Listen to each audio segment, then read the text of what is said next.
Who would be a Wolves fan, eh? On goes ball.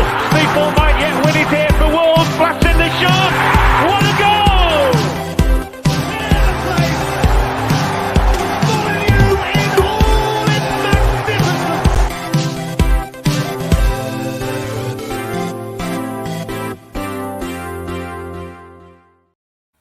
Hello, and welcome to today's episode of Wolves Fancast. Rich Hobbs here today. Joining me after our win against Southampton, we've got Kim and Gully. How are we both this evening, guys? Not too bad. Feeling a lot better after a win, obviously. Yeah, I mean, can't complain. I was going to say, not all of us have done a 12k run like Kim today. And also then I felt like I did. Yeah.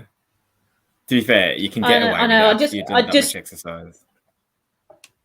I just hope that I don't fall asleep as we start talking about Wolves tonight, just because I feel like I've been on the go all day, ran, had a mixed grill. Now it's like a bit of a food coma. So, I'll try my best to stay awake for everyone. Well, me and Gully will try and keep the conversation, I guess. Engaged. But I mean, no pressure, Gully, is there? To be fair, if the most interesting point of the podcast is Kim falling asleep on screen, then it'd be something a little bit different. We'll get even more hits from the Raul video that got posted just on. Oh, Jesus Christ! Honestly, amazing. I mean, I don't want to say. I feel like I need to pack in GTA because it's not. It's just never going to reach those levels, is it? Like. What's the point? Just post videos around Jimenez every week, why don't we? Yeah, like I like to think we will talk about the game in a minute, guys. I like to think we do this all in our spare time, and I genuinely believe we put out really good, interesting stuff that's engaging. Whether it's the preview shows, the review shows, Gully's tactical analysis shows that can't go really in depth. We get, to be fair, we get a few interviews, and we're really proud of it, and we're really proud of how our YouTube channel's growing. Do subscribe to it if you haven't already. It's just Wolves Fancast. But I think earlier this week, the preview show for the Southampton game got about 400 views. The 35-second video we uploaded of Raul getting applauded off the pitch was on 23,000. I don't get it. I don't get it. Wow, I didn't realise that. Yeah. That's crazy. It's like the most mundane video like you could possibly think of posting, and it's always the most simple videos, isn't it? The simple bits of content that always go viral. So I'm thinking we could just clip Kim falling asleep partway through the podcast, and me and Gully and to wake her up. So let's talk about the game and see if we can get Kim to fall asleep. So for anyone who has been living in a rock the last couple of days, Wolves won 3-1 against Southampton at home. Yet another win, guys. I mean, all's rosy at Molineux at the moment, it seems. I mean, rolling back to, I guess, 2 p.m. with the starting lineup, I think there was a little bit of, I don't know, there was a bit of an interesting feeling because we had a debut for Toti Gomez, who's been recalled from his loan spell in Switzerland. And Neves was out injured as well. Guys, I'll start with Gully. What were your sort of feelings on the lineup? I mean, sort of Gomez over, you could argue, Marcel or Sanderson, really. Yeah, it's always nice to see a new name on the sheet. So it always gives you a little bit more intrigue and interest, I find. And, what we've seen of Toti and the reviews you get from Switzerland are that he's a prospect. Now, translating that into the Premier League is a whole different kettle of fish. But the fact that Bruno's seen him in training and has shown a little bit of faith in his abilities, goes to show he's a brave manager for a start. He has faith in youth, which I think he came with that reputation within Benfica, and he's actually delivering on that a little bit. So it's nice to see, and it kind of goes to show that you don't need to look outwards, outside of the club continually to find the solutions, like we keep saying. Yeah, I think he seems to potentially be the answer we're looking for over the January-February period with Sace being out at the African Cup of Nations. I mean, but we'll kind of talk about some of the key match incidents as a whole. But Kim, what were your sort of thoughts on Gomez and how he played yesterday? I thought he was absolutely brilliant, considering it was his first game for Wolves. I think, to be honest, just going back to when the team sheet was announced, I'm not afraid to admit that I've never heard of this guy. Had to get on Google. Okay, 43 games for Grasshoppers, 3 goals, great. Portuguese under 20 internationals, okay. You couldn't fault him, could you? Really, I thought his positioning was great. He looked comfortable on the ball. I think there were a few times where there was a bit of miscommunication between maybe was it Saar at some point and Cody. He felt like he wasn't as assured as Sace. However, he's not going to be because it's his first game for Wolves and he needs to get to know his teammates. But I was really, really impressed and shocked at the time because obviously we thought in the cup game playing Marcel first half of the cup game, then Donker there second half. You thought, well, it's going to be one of those two that are going to play. But I think he was suspended, was he, or something? That's why that he couldn't play in the cup game, Gomez. That's what I did read on Twitter. I don't know if that's true. But yeah, brilliant performance, I think. Yeah, I think he seems to be sort of very much of the Sace mould in terms of having someone who can kind of carry it out from the back. Being left-footed, I think, definitely helped as well.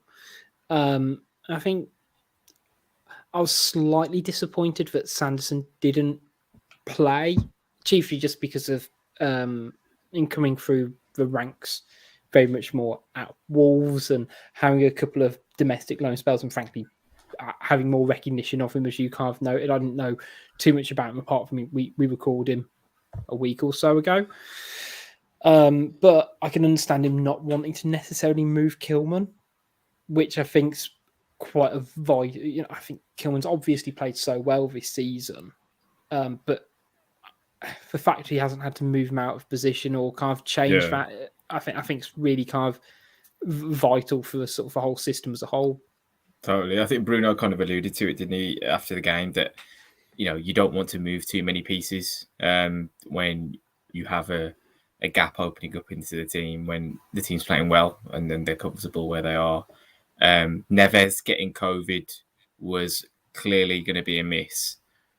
To then decide you needed Dendoncker in the back three, I think that kind of made the decision for him a little bit, knowing that the next senior option for central midfield had to be Dendoncker in there. So, and then it was probably a toss up between Gomez playing in there and maybe Sanderson, but I think it goes to show that the thought process is still around Sanderson probably going back out on loan rather than tying into the club with an appearance and potentially wasting the second half of this season. Yeah, it feels like Sanderson's been recalled very much to be a reserve in the almost the truest sense of the word, isn't it? Same with Giles, I guess, which I get, and it's to the benefit of Wolves, so you can't really argue. And I think, I was going to say, long term, next sort of couple of weeks, you sort of hope that they both get loan moves again to the Championship and they both keep on progressing rather than you say they get stuck in Wolverhampton. That sounds really bad, but if they're not getting game time, that's what's important. And if Gomez has shown that he can kind of compete for a place a bit more on that side, and we're arguably more covered on the right hand side of the defence with Dendoncker and things like that, then it's looking positive. I mean, going to the game itself, I thought the initial kind of opening stages, initial 20 minutes was quite interesting in terms of how direct Southampton were in attacking us, which has been a bit of a trait for, Southampton in general. Whenever they've played Wolves, they seem to get at us quite early. But it felt that there was a lot of huff and puff from Southampton and a lot of corners coming in, but not an awful lot really testing us for me. And then, I was going to say, then Wolves Wolves very much stayed in. It wasn't like we're being dominated, but then we get the penalty as well. Yeah, I think I wasn't surprised actually the way Southampton came out, because they're a bit of a weird team, aren't they? In the sense that they're quite easy on the eye to watch, I think. However, I don't feel like they've really, well, when we play them anyway, have got that cutting edge, and we seem to tend to do well against them. So it was almost a case, I think, of riding the storm, shall we say. And obviously, Sarr made a few great saves at the start and was quite the busier goalkeeper. But then I think, again, we did grow into the game, and we looked really good on the break overall, I think. And then, as you say, the penalty, well, it was a stonewall penalty, and unbelievable how long it took for them to actually decide it was a penalty. How it must have been about 3 or 4 minutes from when they decided to check it for through to it being given. Yeah, Gully, your thoughts on the penalty decision itself? Yeah, on first viewing live, I wasn't really sure what happened. I thought Bednarek had basically won the ball and then gone through Ait-Nouri, and then the Podence one didn't really look like a foul to me at all. So I was half expecting nothing to come of it. But then, with the benefit of VAR, you saw that Bednarek didn't get a touch on the ball, and it was one of those which I always like to point out. If it's outside the penalty area, you're given a free kick for it. So the offence should reflect the position on the pitch that it's in. So it should be a penalty essentially. But no. Yeah, I kind of. I feel like it is one of those where you say, in the heat of battle, in the heat of everything, you can always blink and you miss it if you're not careful, because it kind of happens 10 times a game that a defender will have to clear the ball and will catch an opponent and things like that. But that's, it sounds silly, but that's why we've got VAR. And if there's 3 certainties in life, it's death, taxes, and Jimenez scoring against Southampton. I mean, again, just as cool as you like. And I hadn't quite realised how long it's been since we've had a penalty. It's been nearly a year. I think it's been 11 months or something. It helps when you get in the box. I think, wow! For a start. Yeah. So getting into the penalty area is a pretty key part of winning a penalty, isn't it? So let's just say that it was for the first 6 months of the year. It wasn't very likely at all, was it? Was it the Willian Jose or no? It might have been against Southampton, maybe. Neves scored one, I think. Newcastle, wasn't it? Was it Newcastle when Neves scored? He scored a header against Newcastle. Come on, Rich. You just told us it's 11. I was going to say, I could tell you it was Valentine's Day last year, but we scored a penalty against Southampton where, when Neto scored that amazing goal for the winner, the first goal was a penalty. Semedo had a shot. It was like a dodgy handball decision, from what I recall. And Neves took that away to make it 1-1, and then Neto scored that blinder to win us the game. But then we also had the one where Arsenal were screaming about when Jose was running through. Yeah. And David Luiz got sent off. Because that would have worked out. Yeah. But anyway, it's been a while. And I think, Gully, you made the point. It did get me thinking. It's particularly around Adama Traore, who we'll no doubt talk about later, because how we always talk about Adama Traore. How, so many of fouls are on the halfway line of 45 yards out. And he doesn't actually really kind of penetrate into a box. He's usually pulled down 40 yards forward. And it got me sort of thinking in terms of, we don't really get that many players into a box all too often. It's only been in the last month where, everyone's kind of just jumping in. But it was nice to see Jimenez score, though. And I think me and you, Gully, we talked on a preview show, didn't we, a bit about Jimenez and his form as a whole and his overall vibe at the moment. Yeah, I think ultimately you want your striker scoring goals, don't you? However they come. And penalties have been quite an important part of his game. I think he's got one of the best records for a striker that's currently operating in the Premier League. The only one he's missed since he's come to the club was that one against Sevilla, wasn't it? So I had no qualms about him stepping up and putting that away. People people have made some weird claims about his injury affecting him and stuff, you know, almost as if he's been brain damaged and things. And you're just like, no, when you see the way he's still operating in those kind of scenarios, you just know everything's all there because he operates exactly the same way that he would have done pre-injury. So I don't have those concerns about him, I think. Now, I think he still needs to step up a little bit, though. Yeah, he's not playing well enough. Not a criticism of him. He's not playing well enough, but there's absolutely no chance that he shouldn't be playing, in my opinion, unfortunately. Like, I know Silva's actually come on and really looked good at the moment in his last couple of appearances. But I still feel like if we have a chance in the 6-yard box, who do you want it to fall to? It's still Raul Jimenez, so I don't think we can afford to put him on the bench. No, I think hopefully at least a penalty or otherwise it's still a goal and it's still positive for him. And I say with Silva gaining form, gaining momentum, that's going to just put a little bit of extra distance between, you know, his spot really being, you know, in threat. Other end of the pitch, if we can take our rose-tinted spectacles off, do we think Southampton should have had a penalty too? No. What about you, Kim? No, just about. I have got those slight tint of orange spectacles on. But I honestly don't think it was. I don't think it was clumsy enough to be a penalty, and I think I am being a little bit biased because I think if it was the other way around, I would be like, I think that was a penalty. But I don't know. I don't think it was personally.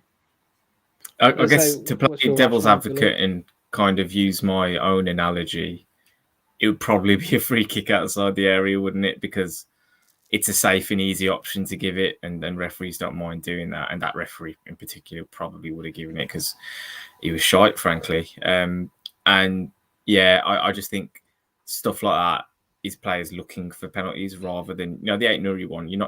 No one can convince me that Ait-Nouri is looking to get fouled in that scenario, whereas Romeu was just like, oh, I just need to beat Dendoncker to the ball and maybe he'll kick me.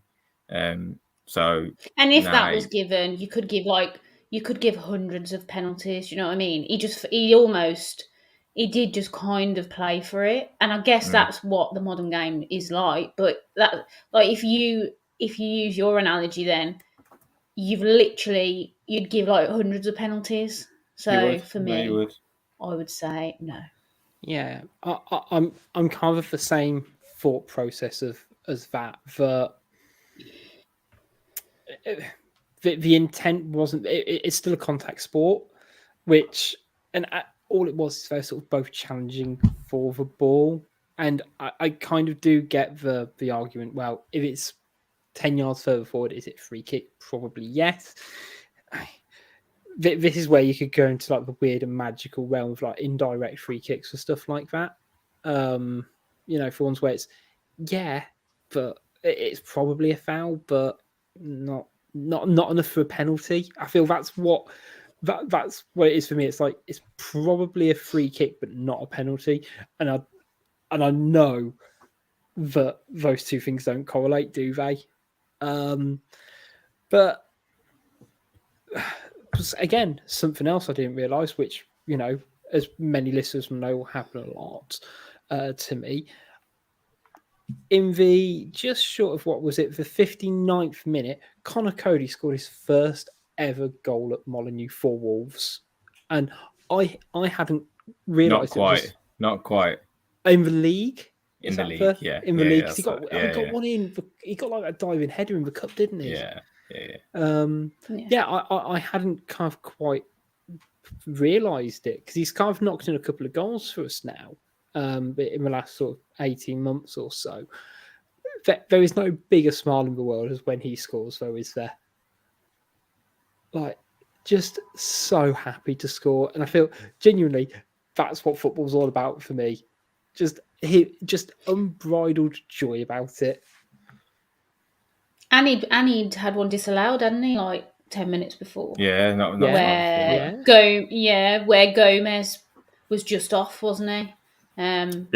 So I was just so pleased that he got his goal, and it was obviously in front of the South Bank. So yeah, it was actually quite cleverly worked from us, I think, because like you said, that free kick beforehand where they'd run offside, it was a bit more flat, a bit more whipped in, so they had to move quite early and run the risk of being offside. Whereas Nouri, he looped it in quite high, which first of all it tempted the keeper to come out, but it also meant that our players could just watch the ball rather than making a run into an offside position and then get their head on it, which is what Kilman did. And that kind of negated the fact that we might have run offside, and ultimately everything that happened afterwards was as a result of just winning the header, the mistake by the keeper. And did you watch Raul try and follow up?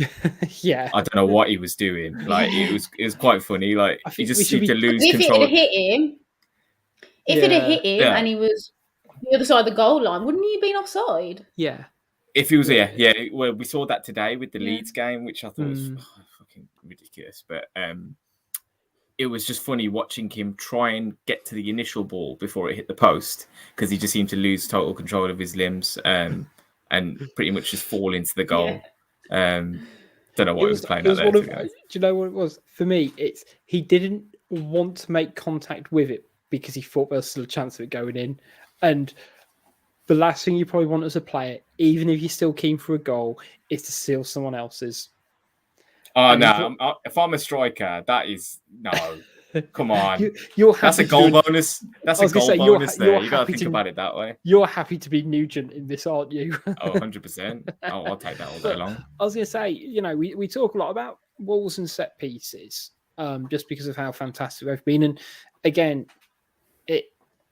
it's really interesting to sort of see, because we sort of noted the first free kick thing nearly got right but didn't, but then worked out actually this is what we need to do better. But it's still kind of very clearly training ground stuff, isn't it? He's knocked the ball into the box to probably our biggest player on the pitch. And do you know what's funny? Do you know what's funny though? How ridiculously good our centre backs seem and threatening they seem to be when we've got corners now. And it feels like it's only been the last sort of few weeks. So not only are they ridiculously good in defending set pieces, and we still haven't conceded from a set piece this season. Like that stat still. I was going to say, are we saying from a corner now? No, because it could be an indirect free kick. I'm not having that as a set piece concession, because there was nothing anybody could have done about it. So that doesn't count. Yeah, good point. It doesn't count. It's just a ridiculous. If we made a mistake leading up to it, then maybe you could point us out as a, it's a blot on our copybook, but it's not. It's just not.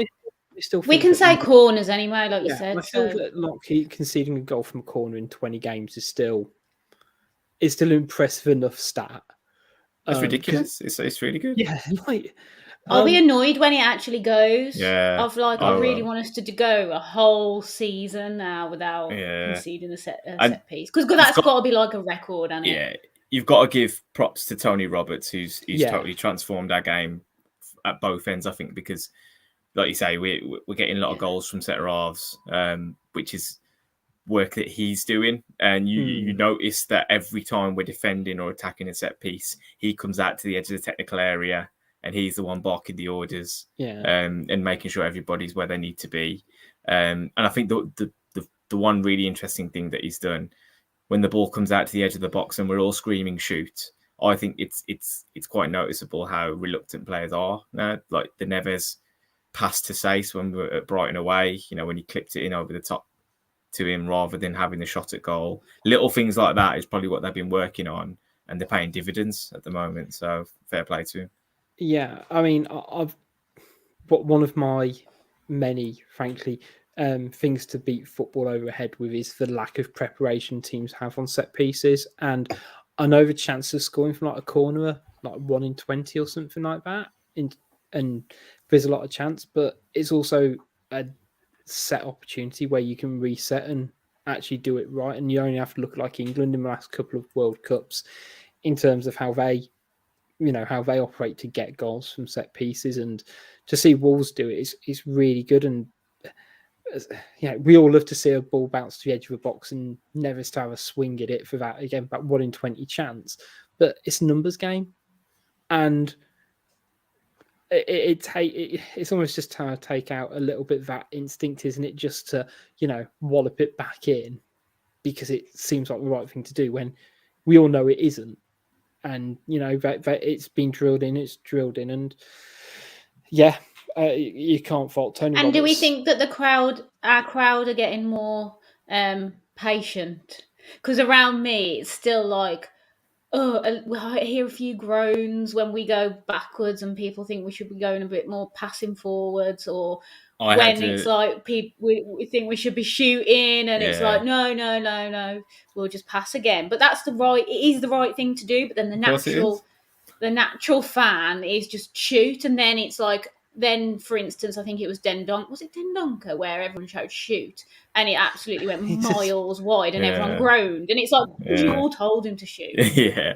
I had a lady sat next to me who I hadn't seen before this season, and she was very much of the "why are we going backwards" kind of crowd, and I kind of just threw my head back every time she said you it. Have to bite your tongue, don't you? It's not even worth a conversation. It's not at all. And I mean, if you've watched literally any Wolves match this year, you at least pick up and understand they're doing it for a reason.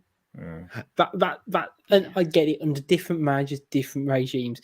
If they're knocking it across the back, you can see when a team's got an idea and when they don't. And these ones clearly do.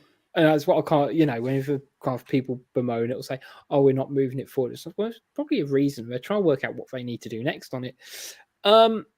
We've talked about set pieces for Wolves. Southampton pulled one back with an okayish free kick.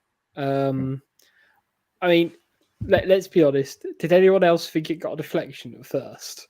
Because it took me a few viewings to kind of genuinely realise it didn't clip off Moutinho. I just thought that it had to have deflected just because of the pure spin on the ball. And were you watching from the South Bank, Kim? You watching from the South Bank? Yeah. I thought it was an amazing finish, but then I thought after when I was going to watch it back, I thought it must have took a deflection just to fly in like that, but it didn't.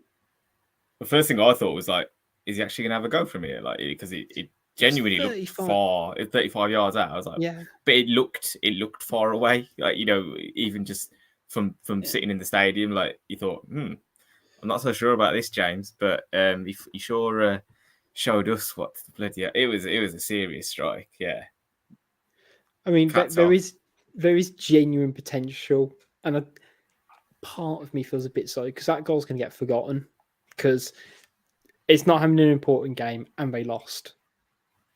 And say, how many times do you see a free kick scored from that range with that power, with that trajectory? And again, like I watched it back before we recorded. I was like, I mean, because it took its spin pretty much after that 10-yard point where the wall was, where Moutinho was, and I was like, maybe it just clipped his shoulder. But you thought, like, they went, no, because he's going to have hit it with such power. Moutinho would have reacted, right, if it did like clip off him. Yeah, so I just felt like Jose Sarr was not going to get beaten yesterday. It literally had to take that kind of goal to beat him. And it was so annoying that we didn't get the clean sheet. I mean, it didn't matter, but it's still annoying when we don't concede many. And I suppose you could take it as a positive that at least it was a ridiculous goal like that. Yeah, it does almost feel like borderline offensive when Wolves concede at the moment. It's like, how dare you? How dare you score against us? And, like they do take genuine pride, you're saying, like being miserly at the back. So yeah, but I also thought, no, I wouldn't say he's lucky not to have been sent off, but that challenge just after the goal from Ward-Prowse, that was a nasty one, and his follow-up on Moutinho, was it? I think it was yes. It was like he kind of crunched right through him, and then gave it a bit of afters as well. I thought, then there's a bit of a scrap, wasn't there? I think. Yeah. When they were just getting they were getting frustrated, weren't they? At this point, Southampton, because it was they'd just scored, hadn't they? It was borderline. It was basically like from the kickoff. It was about a minute later or something like that. I was going to say one thing. If nothing else for Dendoncker, I do like it when things kick off because although he isn't like massively aggressive, he is big and he does kind of just move people when it comes to those situations. I've seen it a few times now, where like so I think it might have actually been Ward Prowse where he was like looming over him, Dendoncker almost like a rugby player stepping over a ruck, just moved him back 5 yards without having to do anything. I was like, yeah, I'd love to know what Why gets isn't he Dendoncker that- angry. I was going to say, why isn't he as aggressive though? This is When the ball's in play, because for me, channel it properly. He didn't play that great yesterday. I thought he was okay, but I thought it was clearly obvious how much we missed Neves. The amount of times that he literally needed to just clear the ball and find a Wolf shirt, and he just like headed it right back to a Southampton player. And I think there was one ball that he played was like Neves-esque, actually, if I remember rightly. Yeah, there was one. There was one, but then apart from that, I felt like he went missing. It just needs to. We need to figure out what gets him angry, and then kind of just before kickoff, just wind him up about it, and then let him loose on opposition midfielders because I don't know how else to eke it out of him. He isn't combative enough for the size of bloke that he is for the job that we need him to do. He can't play centre half for me because he doesn't want to go in and win battles with people. Yeah, I think it almost feels like he never goes through something, whether it's a tackle or a pass. It's all very. I look at some of his stats and all his like simple passings, like in the 80th percentile, but then progressive ones, forward ones, however you want to describe it. It's all so. He's very safe, and you saw with Toti Gomez straight away. He's one thing. If you stripped his game down to simple, principles, it's that he wants to get the better of his man and win every duel, and that's what you need at centre half. So dropping Dendoncker back into the back line for me isn't really a viable option now. Even Marcel, he might be a bit rash at times, but he's going to be on the front foot. He's going to be smashing into people, and he's going to let them know that he's there. But although Marcel's positioning, though, is a bit worrying if he was going to play centre-back. But that's why we have a three, I think. Yeah. There's a bit of safety in numbers, isn't there? Well, I think Toti Gomez has got the shirt now. So at the moment, absolutely, yeah. I think. Although, go on. Apparently there were some shouts of Tito from the South Bank at certain points. My mum was telling me. Tito. Yeah, people can't pronounce his name. Like one of the most simple names you could possibly write on a football shirt. And there's a few. And people think that we can start a new Daniel Pedence song if they can't even pronounce a player's name right. Exactly. But as I say, time will tell. I think on that left centre half spot, I think it's going to be an interesting couple of games until sort of Sace is back. I was going to say before we talk about Troy's actual goal. Yet again, I thought the subs impressed. Traore, when he came on, he obviously scored, but also Silva when he came on again. It was just before, and I almost felt so sorry for Traore in terms of him missing a chance. But his work to get the ball into the box and to kind of force the save from Silva again, he just seems new year, new me at the moment. I wonder if he's doing dry January. I just think it's a shame that he doesn't really fit the formation in terms of he's never going to really play over Raul, I don't think. But after Sunday, I got probably a little bit overexcited with his performance and then realised, hang on, we're only playing Sheffield United, they're a championship team. But then yesterday, even coming on against a Premier League team, I thought he just looked so strong. Like, he must have been on a serious weight training program because he just seemed to be bulldozing everyone out of the way. And he just looks confident again. So I'm happy with him as a second striker. And I would pretty much continue with that for the end of the season now. I don't think we particularly need another out and out striker personally. I think he's shown more than enough that he's almost coming on as a player even in the last 2-3 months. So, yeah, really pleased. Yeah. And the goal itself, for Traore. Big thing, I think we literally started with, earlier in the show about penalty, saying he doesn't get near enough into the box. It's just exactly what we needed from him. Gully, thoughts on the goal? Yeah, I think him and Silva, kind of the agents of chaos, kind of came on, didn't they? They're there to exploit the spaces that Southampton were leaving when they're trying to chase a goal. So it was ready made for him to come on and have an impact. And I just like the way that he kind of got the other situation out of his system, meaning the open goal that he missed as soon as possible. Because I did feel I was genuinely speechless at that point, because I just didn't know what to say after that. Did your heart sink a little bit? It did. The crowd were on his back, weren't they? Well, round me, they were. I heard people just like, sell him, and then literally 2 minutes later, he's through on goal. And that composure, it's like, it was as though he heard them, didn't he? He heard everyone on his back, and he thought, right, that is it. The next one's going in. And why is he not that composed all the time? I feel like it was a kind of situation where he probably had less time to think about it.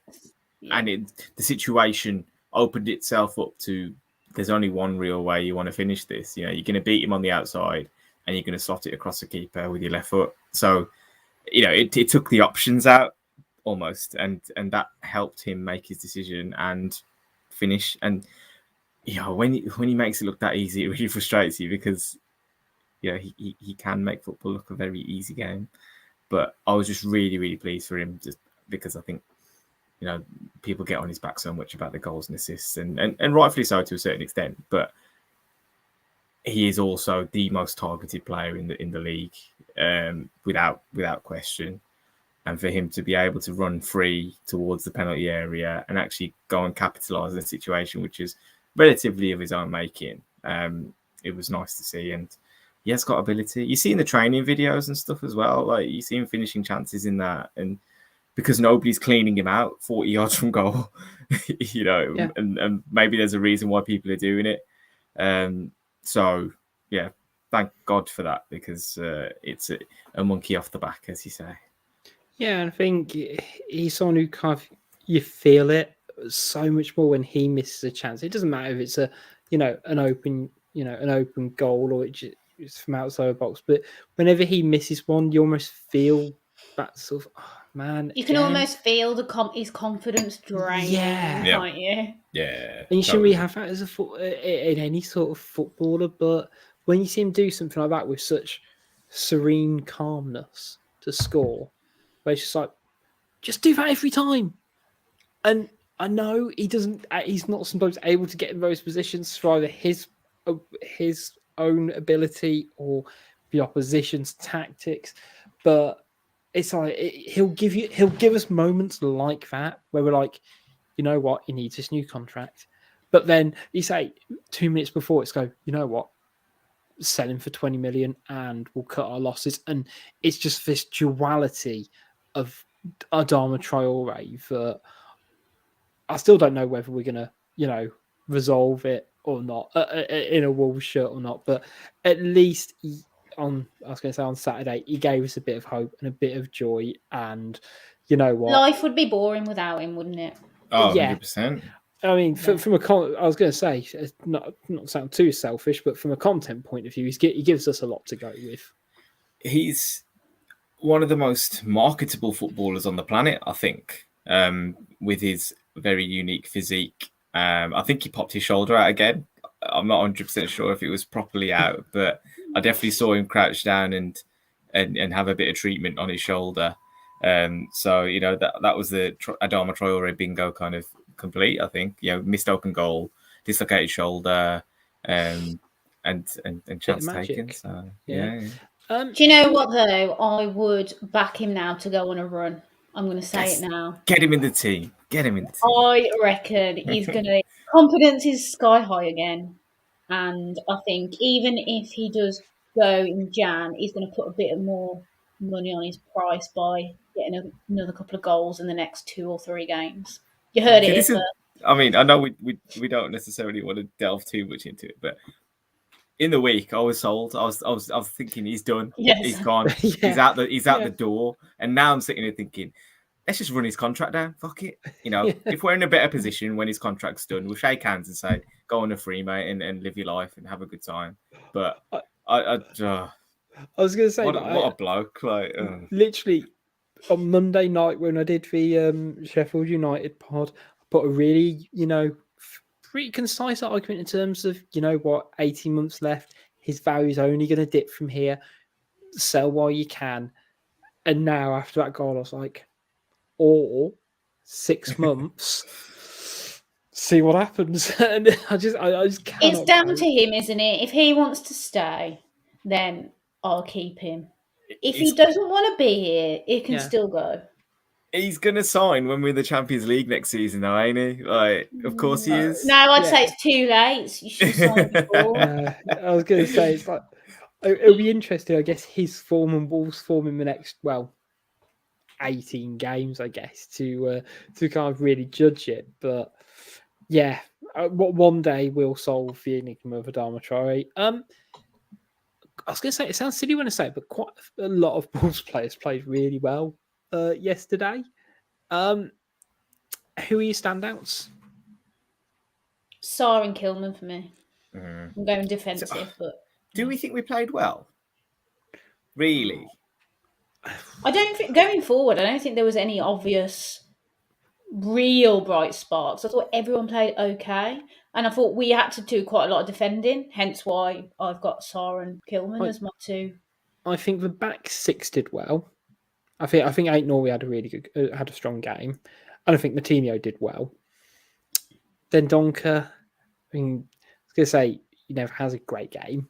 Podence was a bit quiet. He was trying to make things happen, same as Trincao, but I think they kind of, in a way, struggled with Southampton's formation as well, really. I think it's, yeah. I mean, to kind of sum up my thoughts on it, I guess if you ask the two managers which team kind of put their plan out on the pitch better, I reckon Southampton actually did. But we took advantage of the moments better than they did.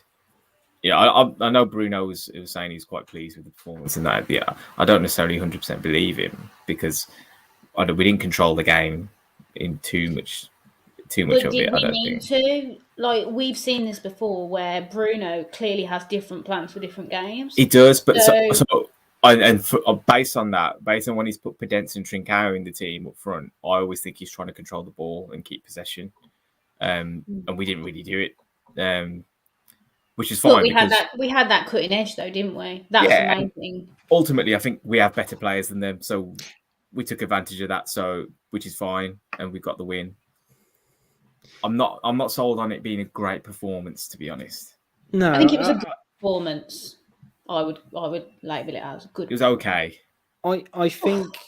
Yeah, it was okay. You're a hard man to please.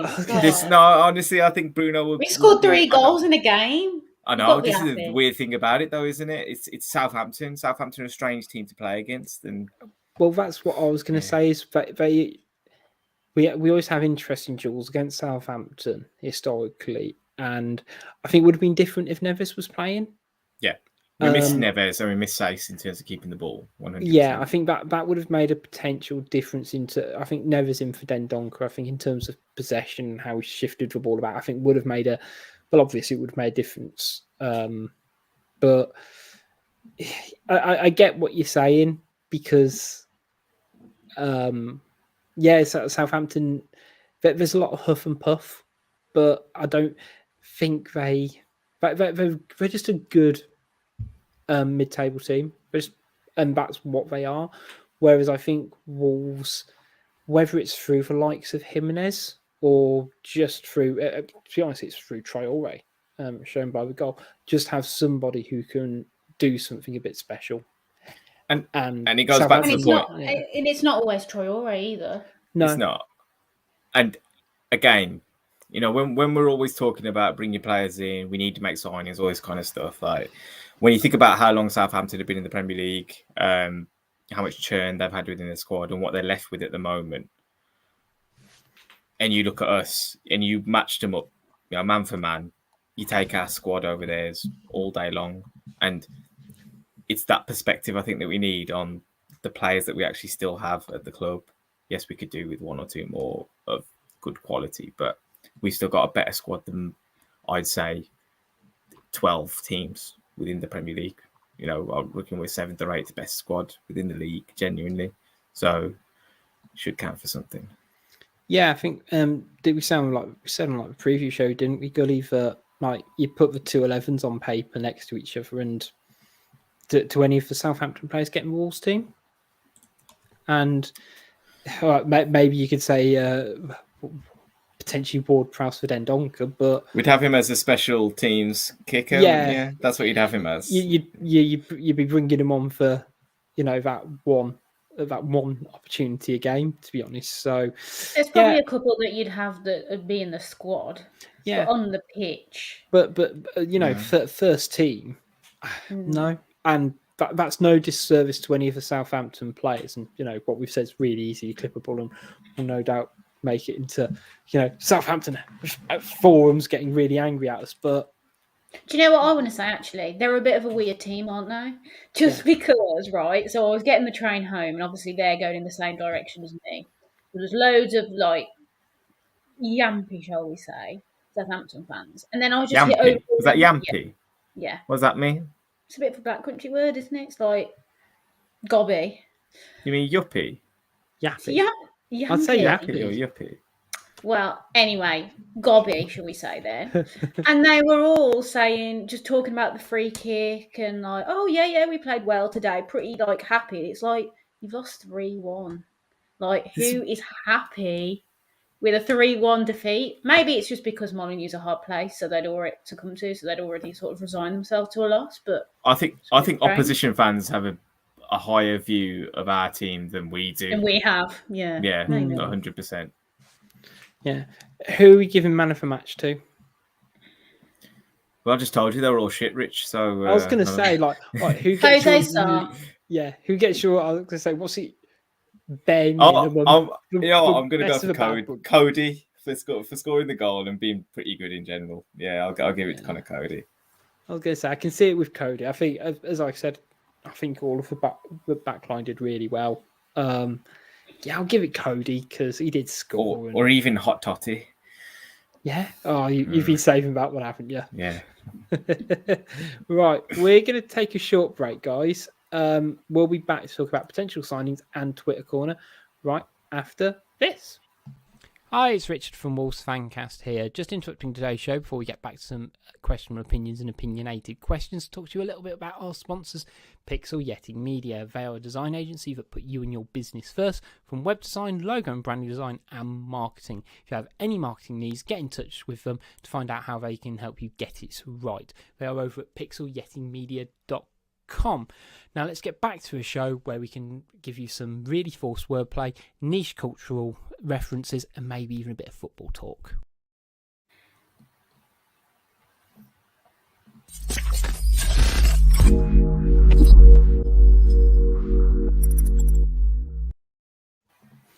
Hello and welcome back. So the news that broke just before the Wolves game is what was potentially, I'm saying potentially because I think he might be having a medical tomorrow. So we'll go through all the usual clauses or whatever. So potentially, maybe, possibly, signing a shock horror Portuguese player. They are set to sign Portuguese winger Chiquinho. We're going to go for. Give you a short rundown, guys. So he's 21 years old. He's a left winger. He's basically in his breakout season with second division side Estoril, scoring 3 goals and 3 assists in 15 games this season. I'm assuming we've all seen like the YouTube highlight reel. That's what I did just before I came on this podcast. Literally just give him a little Google, and he looks good, but this is setting alarm bells running in my head because this is another attacking winger with all the similar traits that we seem to have in our current wingers. So we've got Podence, Traore, Trincao, Neto coming back, and now we're signing another winger. I feel like this is a backup plan in case Traore leaves, to be honest. Because I think at first I was reading reports that he was a striker, and now after reading some other reports and looking at the actual stat, the YouTube videos, he's literally on the wing, isn't he? So I'm a bit worried now. I think Traore might be leaving. I'll try and put your mind at ease, Kim. I think it's a signing to make before one of the big clubs in Portugal were going to back him and then put his fee up to upwards of 15 mil maybe, because I reckon teams like Porto, Benfica, Sporting might have been circling around him this summer, and we've just jumped in there with our connections. I don't know if he's necessarily even going to play for us this season. Maybe he's going to go back on loan to Estoril to finish the season, and he's there as a relatively low risk, low cost potential wonder kid who will set the world alight next year. Don't know. Maybe. You don't know what's going to happen with these signings now. After Saturday, it just feels like these players are just coming out from thin air, and you think, are they playing? Are they going? Like, he's from the same club that we signed Toti Gomez from. So if that's anything to go by, maybe we should just chuck him in, and it'll be wonderful. I'm hearing 2 words: feeder club. There you go. Just keep them coming. Well, they'll go from Portugal to England, straight on a plane to Zurich. Get your 6 months done over there. Show what you can do. If you're storming it, come back. Take the world by storm.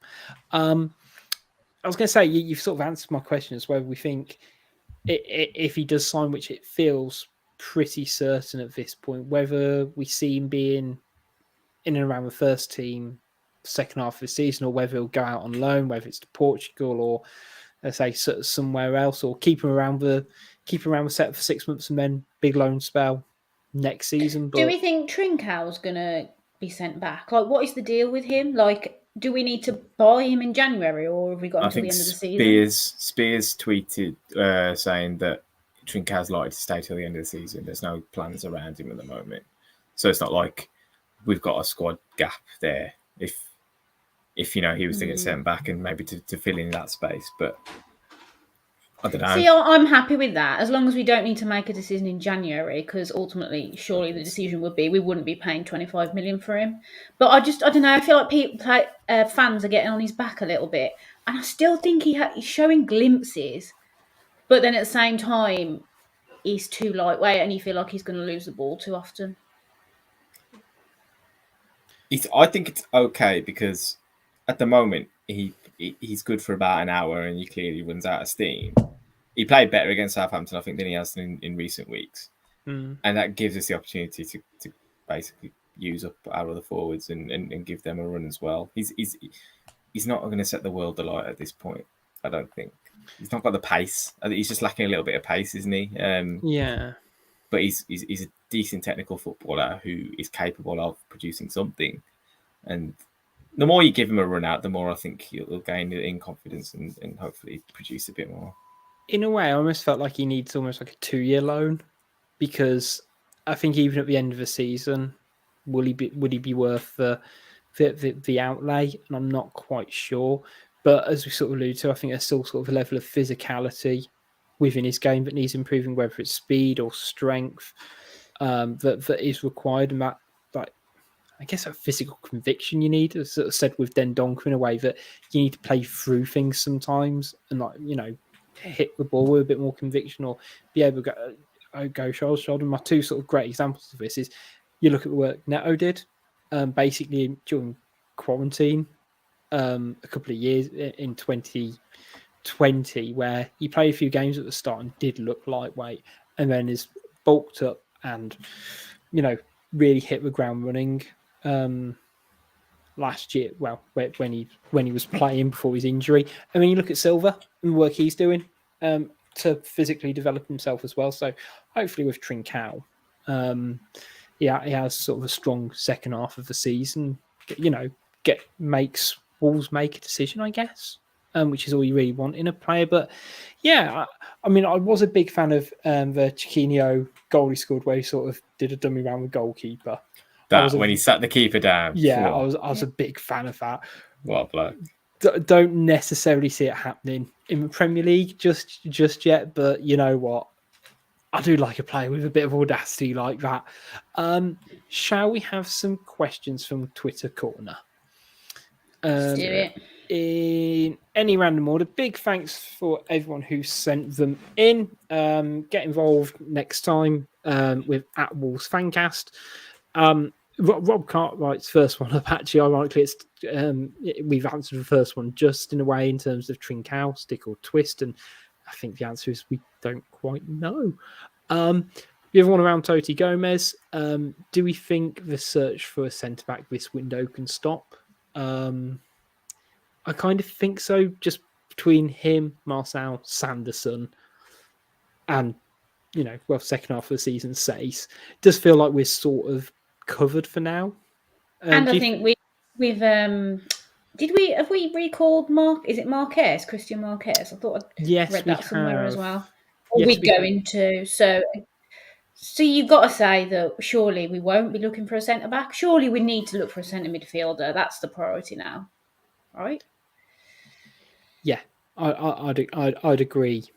Slightly further forward, if we were able to get someone on loan who's happy to be a bench warmer, but I think at the moment we're kind of window shopping rather than getting into the store and having a good rummage around.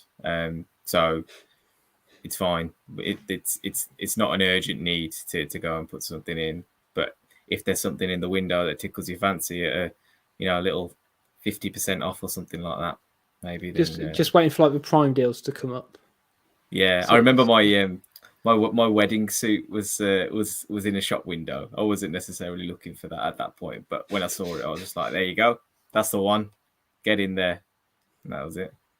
There we go. Do you know what's going to happen though? We'll lose to Brentford, and we need a whole new team again, won't we? Yeah. No. I'm not saying we all think we need a new team. I'm just saying that the generic opinion of the fan base is like, Villa assigned Coutinho and look at us. He scored a tap-in at the weekend, so he's obviously the best player in the world now, isn't he? I did see that. I'd seen he scored and seen some of the stuff on social media, and then I saw the goal, and the three things did not make a perfect triangle. It was like the player who's making the difference for them is Jacob Ramsey at the moment. He looks really good. And if we'd have had a player like him coming through our academy, would have been fine because he's exactly what we need from in that midfield area.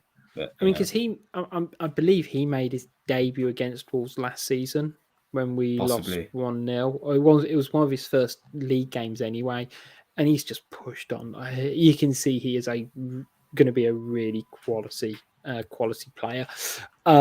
Next up, Oso Wolves on Twitter asks, what's one player from another Premier League team that you'd bring into our starting 11, and who would you be replacing? I don't know. I feel like I've got a recency bias about this right now, but I just watched the Leeds game earlier today, and Rafinha was just on fire. Would you be replacing, I guess, Trincao? Well, Trincao in that slot, yeah. Oh man, he's seriously good. That's a hard question, isn't it? Really, just because to be put on the spot with, it's like, how do you answer this? Do you go for a player in a position where we think we are weak, or do you just go all out for your sort of favourite player? Just be indulgent. You can have whoever you want, Kim. I'll go Kevin De Bruyne, and I'd replace him with Moutinho just because he's getting old. Okay, that's a bit of lateral thinking there. Yeah. See, part of me did think it'd go Mo Salah.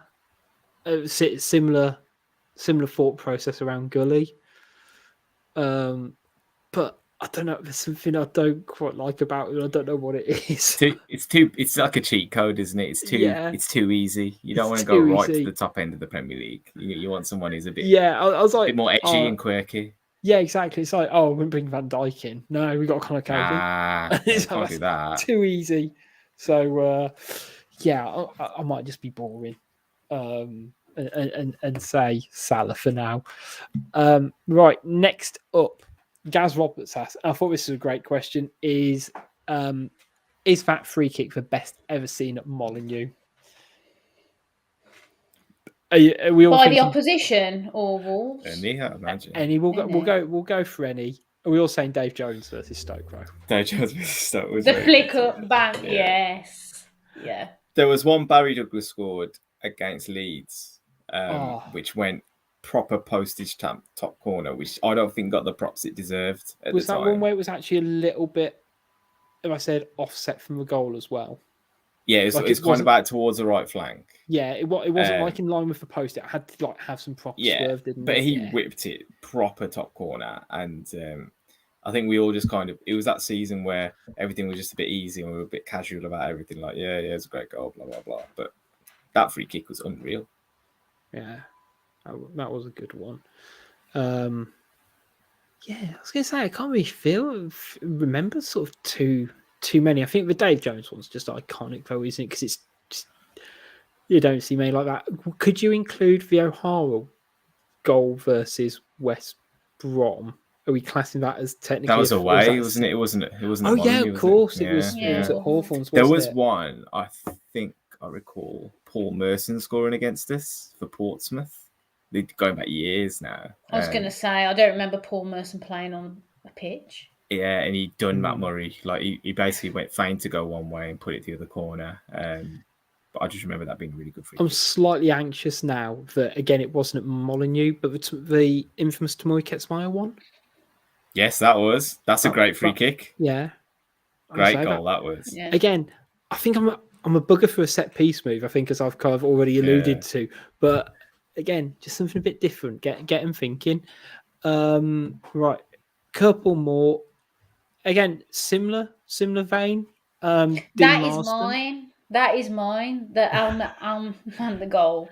If someone said, "What's the best opposition goal?" It is that one. But then I can't actually think of any other good ones, and there must be. But I just like to erase them from my memory. I think you always feel like, as it's your own team, we're all pessimistic fans, aren't we? That teams score all the wonder goals get scored against your team, don't they, and stuff.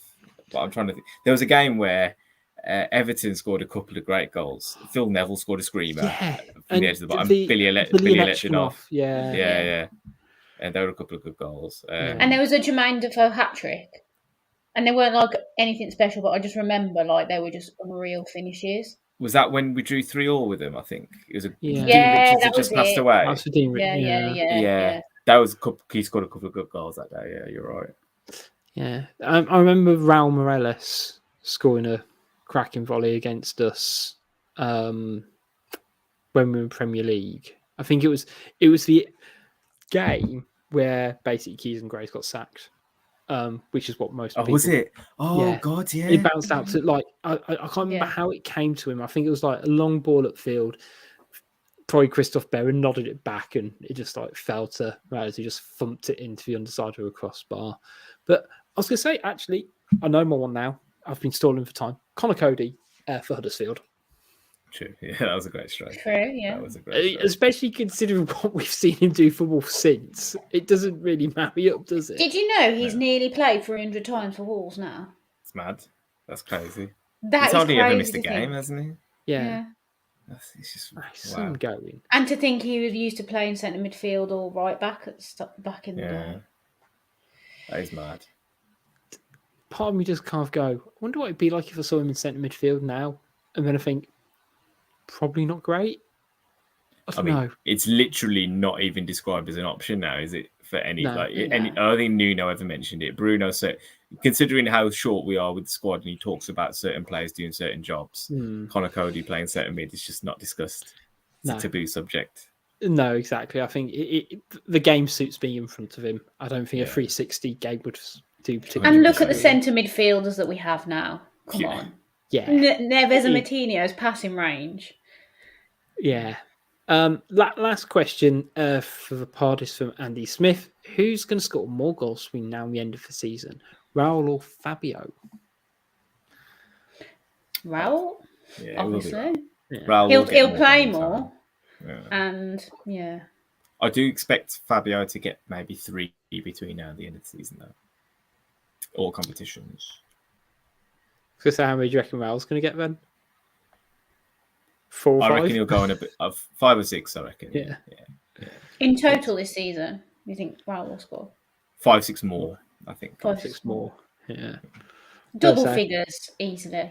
Oh yeah, I'd like to see Jimenez get to double figures. I think he's going to get about 15 goals because we're going to have a cup run. So league and cup run. Yeah. I think Fabio's driving us to Wembley. I reckon. So let's think of it this way: Fabio's going to drive us to Wembley. Jimenez is going to fly us to Europe. Yeah, there you go. There we go. I like it. Go. That's nice. That is a really nice poetic way to end the show. I'm going to end it there because I don't think I'm going to say anything better. And I feel like if I say anything more, then I'm going to ruin it. So we're going to leave the podcast there for this week. We'll be back, I want to say, Thursday evening for the Brentford preview show.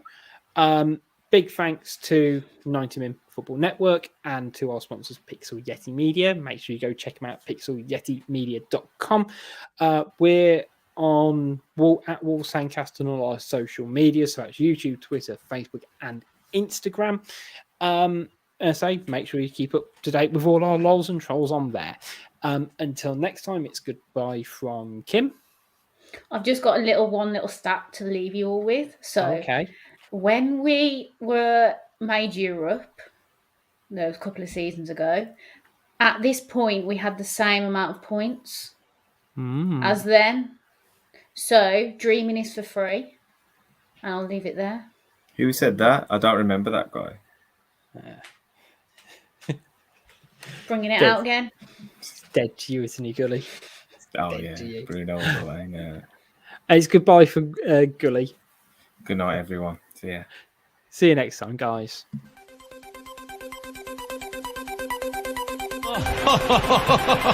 Who would be a Wolves fan, eh? On goes ball. Big ball.